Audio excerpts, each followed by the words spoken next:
বাংলার নবজাগরণ নবম পর্ব। তিনি জ্ঞানের আলোকে প্রদীপ্ত আপন উদার হৃদয় বিস্তার করে দেখিয়েছিলেন, সেখানে হিন্দু, মুসলমান, খ্রিস্টান কারো স্থান সংকীর্ণতা নেই। তাঁর সেই হৃদয় ভারতেরই হৃদয়। তিনি ভারতের সত্য পরিচয় আপনার মধ্যে প্রকাশ করেছেন। রবীন্দ্রনাথ ঠাকুর। রাজা রামমোহন রায়, সপ্তম খণ্ড। এই পর্বে আমরা আলোচনা করেছি যে প্রাচীন হিন্দু শাস্ত্র অনুমোদিত রামমোহনের একেশ্বরবাদে বিশ্বাস কত গভীরে ছিল। সেই মত প্রচার করবার জন্য তিনি ছোট ছোট পুস্তিকা বাংলা ও ইংরেজি ভাষায় যেমন প্রকাশ করেছিলেন, তেমনি পত্রপত্রিকাও প্রকাশ করেছিলেন। সেই একই উদ্দেশ্য নিয়ে তাঁর ব্রহ্মসভা, পরে ব্রাহ্ম সমাজ প্রতিষ্ঠা। একেশ্বরবাদী রামমোহন। রামমোহন একেশ্বরবাদে বিশ্বাসী ছিলেন। হিন্দু ধর্মের পৌত্তলিকতা ও খ্রিস্ট ধর্মের তৃত্ববাদ, এই দুটিতেই ছিল তার ঘোরতর অবিশ্বাস। তিনি দুটো ধর্মের শাস্ত্র থেকে প্রচুর প্রমাণ উদ্ধৃতি দিয়ে ঈশ্বরের একত্ব প্রমাণ করেন। এর আগের আলোচনাগুলিতেও দেখেছি, একেশ্বরবাদ প্রতিষ্ঠা করার জন্য তিনি হিন্দু পণ্ডিত ও খ্রিস্টান মিশনারিদের সঙ্গে এই বিষয়ে শাস্ত্র বিচারেও অবতীর্ণ হয়েছিলেন। প্রস্থানত্রয়ের বাংলা অনুবাদ।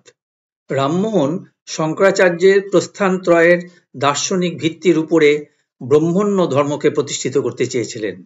তাই তিনি প্রস্থানত্রয়কে, অর্থাৎ উপনিষদ, ব্রহ্মসূত্র ও গীতা, এগুলোই হলো হিন্দু ব্রহ্মবিদ্যার মুখ্য শাস্ত্র বা প্রস্থানত্রয়, সংস্কৃত দেব ভাষা থেকে বাংলা ভাষায় অনুবাদ করেন এবং সাধারণ মানুষের আয়ত্তে এনে দেন। এছাড়াও রামমোহন বেশ কয়েকটি হিন্দু শাস্ত্রের উপরে ছোট ছোট পুস্তিকা ও রচনা ও অনুবাদ করেন, যার কিছু কিছু আমরা আগেই আলোচনা করেছি। হিন্দু শাস্ত্র তখন ছিল শূদ্রের, অর্থাৎ যারা ব্রাহ্মণ নন, শোনা বারণ, পড়া তো দূরের কথা। এই দেব ভাষায় দুর্ভেদ্য দুর্গে ঢোকার অধিকার ছিল শুধু ব্রাহ্মণের। একইভাবে গায়ত্রী মন্ত্র ছিল ব্রাহ্মণের মন্ত্র। রামমোহন সেই মন্ত্রকে বাংলাতে ছাপিয়ে বাংলা ভাষায় তার ব্যাখ্যা লিখে প্রচার করলেন। সব জাতের লোক তখন গায়ত্রী মন্ত্রের অর্থ জেনেছিল। রামমোহন সকলকেই বলেছেন, ভাবো সেই একে, জলে স্থলে শূন্যে যে সমানভাবে থাকে, যে রচিল এ সংসার, আদি অন্ত নাহি যার, সে জানে সকল, কেহ নাহি জানে তাকে। তাই তিনি ব্রাহ্মণদের কাছে ছিলেন পাষণ্ড, আর খ্রিস্টানদের কাছে ছিলেন হিদন। সকলেই তাকে বর্জন করেছিলেন, কিন্তু তাঁর অন্তরের অন্তঃস্থলে ছিল একটি বাণী, এক ধর্মসূত্রে সমগ্র ভারতবর্ষের মানুষকে বেঁধে রাখা। আর সেই ধর্মসূত্রের নাম মানুষের ধর্ম। আত্মীয় সভা তৈরি করে ব্রহ্মোপাসনার ব্যবস্থা ছাড়াও ক্যালকাটা ইউনিটেরিয়ান সোসাইটির মধ্য দিয়ে তিনি একেশ্বরবাদ প্রচার করেছিলেন। নতুন উপাসনালয় প্রতিষ্ঠা। ক্যালকাটা ইউনিটেরিয়ান সোসাইটিতে একেশ্বরবাদ প্রচারিত হলেও সেখানে খ্রিস্টান মতে উপাসনা সোসাইটির হিন্দু সভ্যদের পছন্দ হয়নি। একদিন রামমোহনের দুই সঙ্গী তারাচাঁদ চক্রবর্তী ও চন্দ্রশেখর দেব নিজেদের জন্য একটি পৃথক উপাসনা গৃহ প্রতিষ্ঠা করার জন্য রামমোহনকে প্রস্তাব দেন। উপাসনালয় ও তার কার্যক্রম। হিন্দু সভ্যদের জন্য আলাদা উপাসনালয়ের প্রস্তাব রামমোহনের মনোঃপুত হয়। তিনি তার বন্ধুদের সঙ্গে পরামর্শ করলে তারাও এই প্রস্তাবে সায় দেন। সেজন্য জোড়াসাঁকোয় চিৎপুর রোডের উপর ফিরিঙ্গি কমল বসুর বাড়িতে 1828 সালের 20 আগস্ট, অর্থাৎ 6 ভাদ্র 1750 বঙ্গাব্দ, বুধবার ব্রহ্মসভা, পরে ব্রাহ্ম সমাজের প্রতিষ্ঠা হয়। বেদ উপনিষদের পাঠ হতো এখানে। দুজন তেলেগু ব্রাহ্মণ পাঠ করতেন বেদ, আর উৎসবানন্দ বিদ্যাবাগীশ পাঠ করতেন উপনিষদ। বৈদিক শ্লোকের ব্যাখ্যা করতেন রামচন্দ্র বিদ্যাবাগীশ। এই উপাসনার প্রথম ব্যাখ্যা ছাপা হলে তার ইংরেজি অনুবাদ করেন তারাচাঁদ চক্রবর্তী। ইনি তখন ব্রাহ্ম সমাজের সম্পাদক নির্বাচিত হয়েছিলেন। উপাসনা হতো প্রতি শনিবার সন্ধ্যা 7টা থেকে রাত 9টা পর্যন্ত। তারপর সভা শেষ হবার আগে ধর্মসঙ্গীত গাওয়া হতো। গান গাইতেন বিষ্ণু চক্রবর্তী, পাখোয়াজ বাজাতেন গোলাম আব্বাস। ব্রাহ্ম সমাজের অধিবেশন উৎসাহের সঙ্গে বছর 2 ভাড়া বাড়িতেই এভাবে এগিয়ে চলল।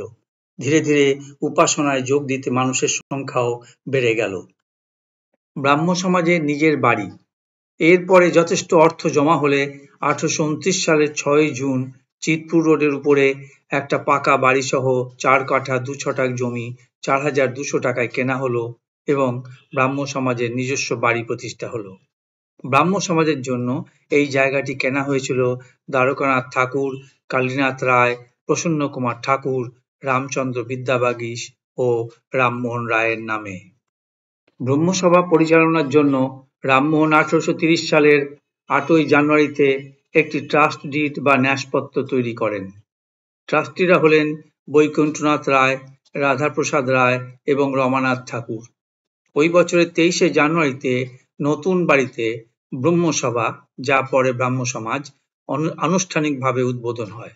নতুন বাড়িতে এদিন শুরু হয় উপাসনা, একমে বা দ্বিতীয়ং পরমেশ্বরের সাধনা। উদ্বোধনের দিন উৎসাহ উদ্দীপনার যেমন অভাব ছিল না, তেমনি অভাব ছিল না সমারোহের। অনেক ব্রাহ্মণ উপস্থিত ছিলেন সেই অনুষ্ঠানে। তাদের সবাইকে প্রার্থনা ও সঙ্গীত শেষে দক্ষিণা দেবার ব্যবস্থা করা হয়েছিল।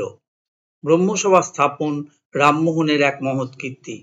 এর পরিচালনার জন্য যে ট্রাস্ট ডিড তৈরি হয় তা এক মূল্যবান দলিল। রামমোহনের ধর্ম সংস্কার প্রচেষ্টা এতদিনে সার্থক রূপ পেল। এই ট্রাস্ট ডিডে আছে রামমোহনের ধর্মমতের স্পষ্ট নির্দেশ। উপাসক ও উপাসনা পদ্ধতির সম্পূর্ণ ব্যাখ্যা দেওয়া আছে। খুব সংক্ষেপে এগুলো হলো: যেমন উপাস্য হলেন এই ব্রহ্মাণ্ডের স্রষ্টা, সেই অগম্য অপরিবর্তনীয় পরমেশ্বরই এখানে উপাস্য। আর উপাসক তিনি, যিনি ভদ্রভাবে শ্রদ্ধার সঙ্গে ধর্ম সংযুক্ত মনে উপাসনার জন্য আসবেন। যিনি আসবেন তার কোনো বাছবিচার থাকবে না। কোনো ব্যক্তিবিশেষ বা কোনো সম্প্রদায় বিশেষ কর্তৃক ব্যবহৃত নামে এখানে উপাসনা হবে না। এই উপাসনালয়ে কোনো প্রকার মূর্তির ব্যবহার, নৈবেদ্য, বলিদান প্রভৃতি অনুষ্ঠান, জীব হত্যা এবং কোনো প্রকার আহার বা পান হবে না। এখানকার আলোচনায় বা সঙ্গীতে কোনো কিছু সম্বন্ধে কোনো অবজ্ঞা বা ঘৃণা প্রকাশ করা যাবে না।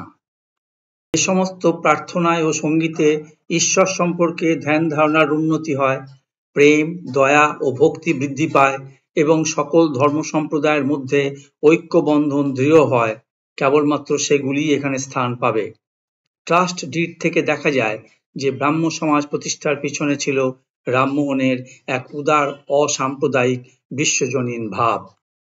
রামমোহনের ব্রহ্মসভা প্রতিষ্ঠার পর গোঁড়া হিন্দুদের মধ্যে তৈরি হয় চরম বিদ্বেষ ও তীব্র বিরোধ। রামমোহনের কার্যকলাপ তারা কখনো সমর্থন করেনি। হাটে বাজারে, বৈঠকখানায়, চণ্ডী মণ্ডপে, পথে ঘাটে সর্বত্রই তারা রামমোহনের বিরুদ্ধে নিন্দা কুৎসা ছড়াতে লাগলো। এমনকি তাকে মেরে ফেলার চেষ্টাও করেছিল তারা। এই পর্বটি আমরা শেষ করব কাজী আব্দুল ওদুদের একটি রচনা থেকে। মানব সভ্যতার নবসম্ভাবনা উপলব্ধি করতে পেরে রামমোহন যে তাঁর দেশবাসীকে অতীত বা বর্তমান প্রীতির পরিবর্তে লোকশ্রেয় ও বিচার বুদ্ধির মন্ত্র দান করেছিলেন, সে মন্ত্রের যথাযোগ্য সমাদর হয়নি। তার দেশবাসীর সত্যপ্রীতির ও বৃহত্তর দেশের কল্যাণ কামনার অভাবের জন্যই।